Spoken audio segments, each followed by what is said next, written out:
ang human rights lawyer at ngayon ay kinatawa ng Akbayan Party List, Congressman Chel Jokno. Kong Chel, ka-RH, magandang umaga po. Magandang umaga, Milky, at sa lahat ng mga ka-RH. Magandang umaga, Kong Chel. Unang-una, kayo po ang isa sa mga maingay talaga sa Kamara dito sa issue ng joint exploration o kaya ay joint oil and gas development sa pagitan po ng Pilipinas at China. Ano po ba ang nakikita po ninyong kumbaga ay panganib sa panig po ng Pilipinas kapag ito po ay sakaling matuloy, Conchel?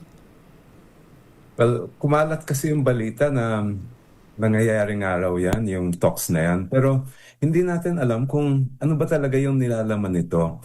At doon kami nababahala dahil kailangan maging transparent ang ating pamahalaan kung ang usapin ay yung pagkakuha ng ating oil and gas reserves sa bandang West Philippine Sea. Tama nga naman, may issue tayo ngayon sa energy, yung sobrang pagdepend natin sa nanggagaling sa labas. Pero at the same time, hindi naman natin pwedeng isuko yung atin sa ibang bansa. Kung maalala kasi natin, nung nakarang administrasyon, halos muntik na magkasundo ang Pilipinas at ang China dyan sa joint exploration sa Kalayaan Island Groups. Kaya lang, nung bandang huli, umatras ang China dahil ayaw daw nila may dalawa kasing provision na ginigiit ng ating pamahalaan. Na unang-una ay kailangan kikilalanin nila na atin yung oil and gas na kukunin doon ay ownership ng Pilipinas yan. At pangalawa, ang dapat iiral ay ang batas ng Pilipinas. Nung bandang huli, inayawan yan ng China kaya hindi natuloy. Ngayon, syempre, para sa akin, non-negotiable yung dalawang term na yan. Dapat kahit sino mang bansa ang makikipag-usap tayo tungkol sa joint exploration ay dapat andon yung dalawang requirement na yan. Dapat po transparent kung sakaling matuloy itong kasunduan na ito. Tsaka, Kong Chel, di ba, talaga namang grabe ang ginagawang pambubuli sa atin ng China, and yet, andyan na naman tayo makikipag-usap sa kanila dito sa usapin ng joint exploration. Sabi mo nga, makatutulong ito dahil sa problema ngayon ng krisis sa langis. Pero magtitiwala pa ba tayo sa China unang-una, Kong Chel? Iyon na nga ang isa pang bagay. Actually, kung sana natuloy ito nung last administration, meron na tayong magagamit na bala sa kanila na kung kinilala nila na atin nga yan, dapat yung buong West Philippine Sea i-recognize nila na atin din. Kaya lang dahil nga ayaw nila noon, ay hindi ako optimistic na magkakaroon tayo ng magandang kasunduan sa kanila. Kaya maganda rin kung ma-explore natin sa iba't ibang mga bansa na kung maari ay pwede rin tayo ng isang magandang agreement na hindi naman necessarily China ang kaano natin. Oo. Kasi, Kong Chel, ang dami-daming bansa. Tapos ito na naman tayo sa China. Lalo na't yamang dagat ng Pilipinas kung sakasakali ang pwedeng pakinabangan ng Pilipinas, baka naman madaya na naman tayo dito ng China. Kasi alam mo, Kong Chel, kung hindi ako nagkakamali, nabasa ko rin na kailangan natin ang joint oil exploration sa China kasi meron daw silang mga modernong equipment. Ngayon, kung sisira sila doon sa kasunduan, baka makita nila halimbawa yung mga kinakailaw mga lugar kung saan talaga pwedeng pagkunan. Tapos pag sasabihin wala silang nakita. Halimbawa nagkaroon ng di ba may pandaraya doon sa usapin na yon, hindi maalis dahil sa ginagawa rin nilang kumbaga ay pambubuli sa atin at hindi pagsunod lalo na sa mga kasunduan sa pandaigdigang mga batas. Tama yun at lalo na hanggang ngayon ginigit pa rin nila yung tinatawag nilang 9-dash line o 10-dash line na alam naman natin pati ng arbitral court ay binaliwala na yan. At kaya nga mas maganda kung maghanap din tayo ng mga ibang bansa. Marami naman nga dyan na may kakayahan. Kung sana kaya natin ng ating sarili, okay, yun ang the best solution. Kaya lang masyadong malaki ang gastos.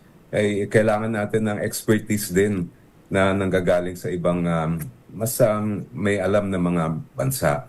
At the same time, sa tingin ko, moving forward, we should also make ourselves technologically stronger para dumating din yung araw na talagang maging energy independent tayo. Mhm. Kong Shell, bagamat ito ay wala pang linaw talaga yung napapaulat na joint gas and oil exploration sa pagitan ng Pilipinas at China. Ano po ba ang dapat na gawin dito ng gobyerno? Dapat po bang merong stand ang pamahalaan? Ano ba ang dapat na gawin para hindi na naman tayo, gamitin ko na yung term na maloko o maisahan na naman ng China?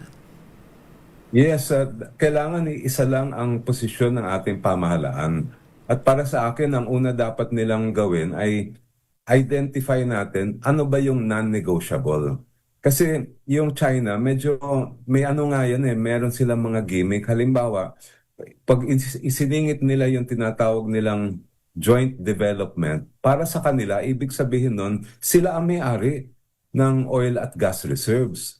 Kaya yun ang una natin babala sa ating pamahalaan. Wag na wag tayong pumayag na joint development ang gagamitin na salita dahil para sa China ay that means they own the oil and gas. Number one yun. Pangalawa ay non-negotiable dapat na merong express provision dun sa kasunduan na yan ay ang pag-aari ng oil at gas na yan ay ang Pilipinas ang may-ari. At pangatlo, in the event na magkaroon ng gulo o away ay ang iiral dapat ang batas ng Pilipinas. Para sa akin, non-negotiable yon. That should be part of any agreement that we have with other country.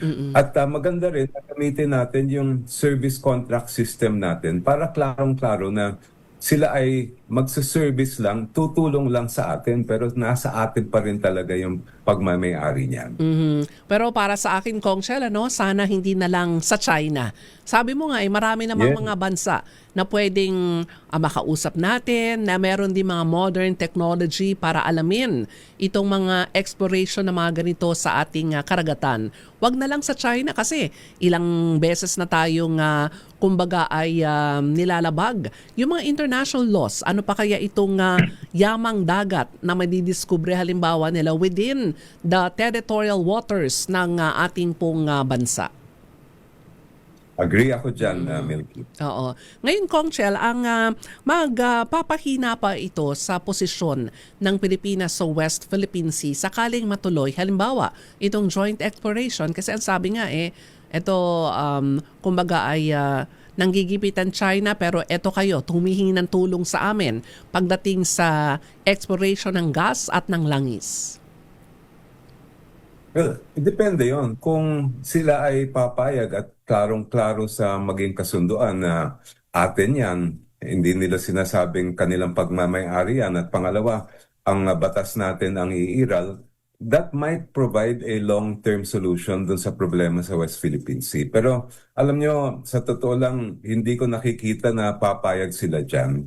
Maghahanap ng butas yan o kaya maglalagay ng baka kung ano-ano pang mga provision doon na magagamit nila para sabihin na sila nga ang may-ari niyan. I don't think given the context natin sa global situation lalo na ngayon na iiba ang maging posisyon ng China pagdating sa West Philippine Sea. Kaya babalikan ko yung sinabi mo, dapat mag-explore tayo ng options sa ibang mga bansa. Hindi ba kailangan ng mga ganitong kasunduan na Kong Shell dadaan sa Kongreso? Tama ba ang pagkakaintindi ko? Hindi naman Hindi kailangan pero treaty, may hindi treaty requirement to, ang no? Constitution na dapat magre-report within 1 month ang ating executive department sa Congress kung magkaroon man ng ganyan. At the same time, bago mangyari yung anumang kasunduan, dapat transparent ang ating executive department, hindi lang sa Kongreso, kung hindi sa sambayan ng Pilipino, na alam natin lahat na meron silang mga ganitong hakbang. Hindi nga natin nalaman na meron na sa mga structures noon. Hindi ba, Kong Shell, nagulat na lang tayo na naroon na. At hanggang ngayon ay pinagtatalunan natin. Ngayon, malinaw naman na iyon ay ating sakop ng mapa ng Pilipinas. Yun nga At saka, mabuti nga na nakapag-file tayo noon ng kaso sa arbitral court. Imagine kung wala tayong na-file at naipanalo noong 2016. O de mas magiging magiging dehado pa tayo pagdating sa West Philippine Sea. Oo. Actually, kung titignan natin mula pa noong 1978 ay mismo sa batas ng Pilipinas, kinikilala na natin na atin yan, yung exclusive economic zone na yan. Pero dahil meron na nga tayong tagumpay sa arbitral court, ay lalo pang tumibay yung ating stance dyan. Isa sa pinakagusto kong bill na isinumite ni Kong Chel Jokno sa Kamara ay itong isama sa curriculum ng ating mga kabataan ang tungkol sa West Philippine Sea. Ano ba ang layunin ng bill na ito ni Kong Chel? Sa pagpapatuloy po ng isyong pambayan, dyan ka lang Congressman Jokno, sa pagpapatuloy po ng Congressman Chel Jokno, at kanina ay bago tayo mag-commercial break, nabanggit ko yung panukalang batas ni Congressman Chel na dapat isama daw sa pagtuturo ng West Philippine Sea history and geography sa primary and secondary levels. Kong Chel, ito po ba ay naisumitin nyo na at ano ba ang layunin ng panukalang batas na ito? Sa last year pa namin na itong House Bill 1625 na ito. At sa tingin ko, kailangan natin ito eh. Unang-una, dahil sobra ang kalat ng fake news tungkol sa Philippine Sea. At kailangan malaman ng lahat ng mga kababayan natin, lalong-lalo na yung mga kabataan natin, kung ano ba yung katotohanan pagdating dyan. So ang aming final na House Bill ay para i-require ang pagtuturo ng hindi lang yung tungkol sa West Philippine Sea, hindi lang yung kasaysayan, kundi pati yung batayang legal kung bakit klarong-klaro na atin ang West Philippine Sea. Pangalawa ay, alam nyo, sa China kasi, ganun ang ginagawa nila sa mga bata doon. Na malang ay ang sinasabi nila, kanila daw yon. Kaya kung wala tayong pushback dito, ay baka naman madala yung mga kababayan natin. Kaya dapat magkaroon tayo ng batas na maging mandato yan. Kaya ako ay nananawagan din sa mga kasamahan ko sa House na sana may isulong na natin ito at agad-agad may isabatas ito. At sa lahat naman ng nanonood at nakikinig, baka naman pwede niyang sabihin sa inyong mga district congressmen, mga party list na mga sinusuportahan ninyo, na suportahan naman itong House Bill na ito. Alam mo, Kong Chel, di ba ang mga bata ngayon ay aware sila sa mga nangyayari, lalo na pag may mga usapin ng nambubuli na naman ang China dyan sa area ng West Philippine Sea, wina-water cannon, yung ilan natin mga mangingisda, maging ang Philippine Coast Guard, nababasa nila sa SOCMED, narinig nila sa mga news, TV, radyo, itong issue ng West Philippine Sea. Pero wala sila masyadong, kumbaga ay alam tungkol dito sa usapin, ano ba ang pinag-aawayan o tensyon tungkol dito. Ano po ba ang, I'm sure ito ay nakarating na rin sa ilang mga komite dyan sa Kamara. Congressman si Roman Romulo, ang chairman ng House Committee on Education. Ano po ang reaction niya dito, Kong Chel? Bukas naman ang ating mga kasama sa Kongreso dito sa itong panukalang ito. Yun lang ay sana mai-fast track natin. Maganda pa nga kung ma-certify ni Pangulo ito bilang isang urgent bill para sigurado tayo na o kaya mailagay niya as priority bill sa LEDAC para mai-fast track na natin agad ito. Itong issue ng hindi lang ito issue ng impormasyon eh.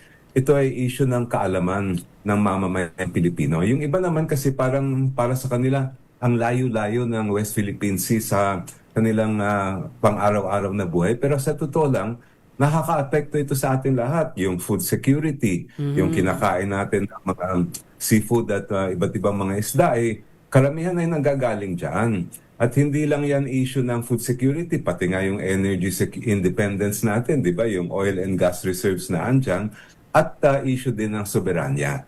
Kaya dapat alam ng mga mamamayan yan, lalong-lalo na yung kabataan natin. Lalo yung ating mga kabataan na talaga naman nakatutok lagi sa kanilang mga cellphone at sa mga social media. Sa bill po, Kong Chel, meron po bang hiwalay na subject para dito? Halimbawa ay merong isang oras para ito ang pag-aaralan lamang o i-incorporate sa ilan ho nilang mga subjects na?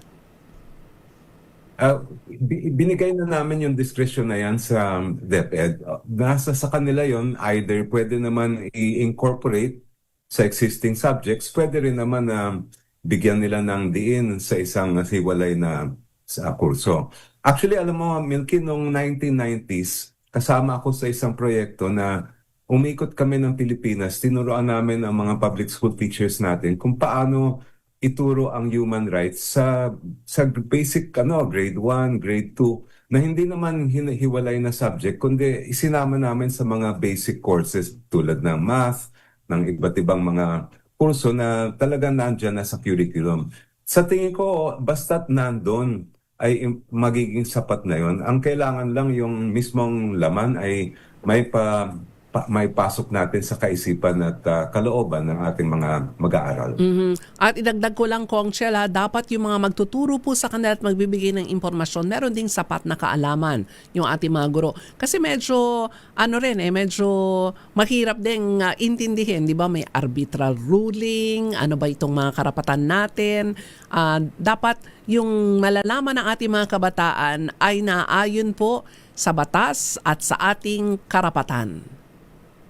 Totoo yun. Kailangan may training din sila Yes. at dapat yung Yung mga teachers. mga material na kailangan nila ay andun para siyempre may bahagi nila sa kanilang mga estudyante.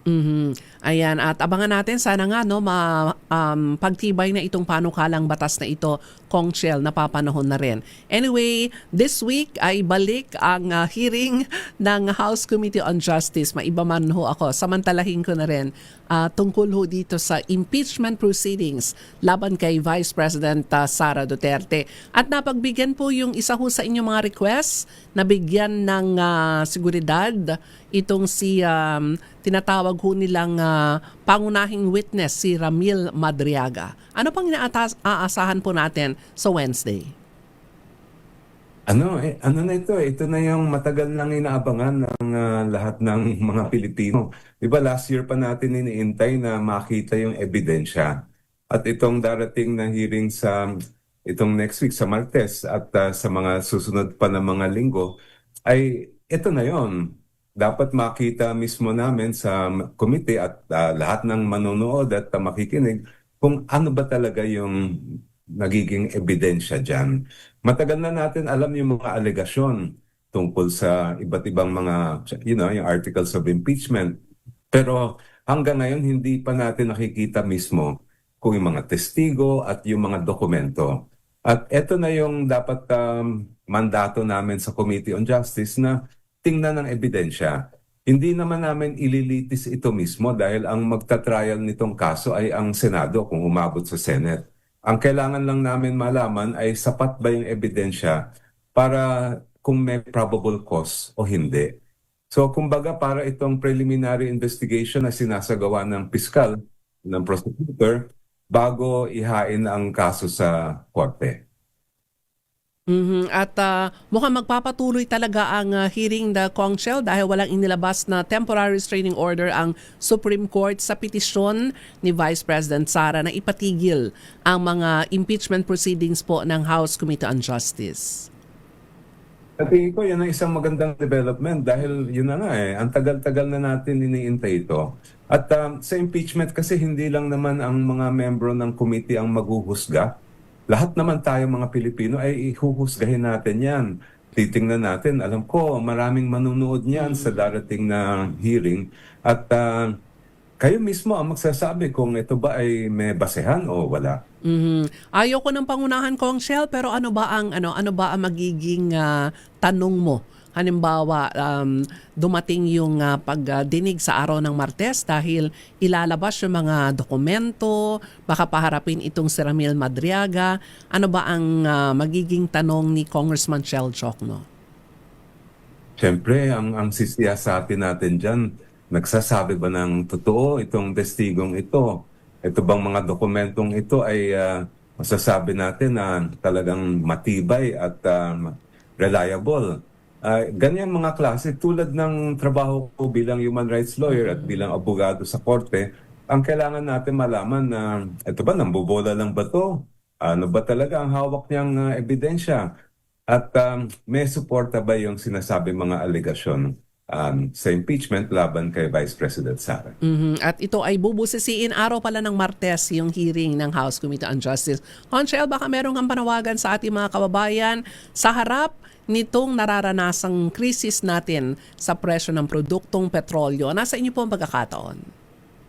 Ay, maraming salamat, Milky, at sa lahat na nanonood at nakikinig. Kanina nabanggit niyo, Milky, yung pwede bang magbigay ng cash assistance sa middle class. Oo nga, yun ang Actually, hinihintay ko.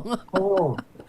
Kung titingnan natin yung AIX, di ba, yung Assistance to Individuals in Crisis, ang sakop niyan, hindi lang naman ang mga mahihirap, pati ang middle class ay pwedeng mag-need ng Yun. assistance. Pupunta lang po kayo sa SWD, tingnan nyo sa website nila yung mga requirements, i-assess kayo kung mabibigyan kayo ng tulong, at kung sa tingin ng kausap nyo sa DSWD ay sapat naman ang dahilan, may crisis nga sa inyong buhay, ay magbibigay din sila. So, maganda rin na malaman ito ng publiko na ang AIX ay hindi lang naman para sa mga kababayan natin na talagang naghihirap, kundi meron din silang portion no na binibigay sa mga middle class. So, tingnan nyo na lang po. Actually, meron akong explainer dyan. Nasa TikTok yata yun o nasa IG. Pinapanood ko yung TikTok mo lagi kong Chel eh. Kaya maganda rin kasi yung reaction no, ng ating mga kababayan para naiintindihan yung medyo minsan mahirap unawaan yung ilang issue. Pero pag pinanood mo yung TikTok ni Kong Chel, ganun pala ibig sabihin nun. Pati yung mga update. At syempre, lahat sobrang init ngayon. Kailangan na ingat tayo sa ating kalusugan. Oo. Okay, salamat Kong Chel at magandang umaga. Salamat sa oras ngayon pong umaga. Marami pong salamat. Ang isa po sa mga kinatawan ng Akbayan Party List at human rights lawyer, Congressman Chel Jokno.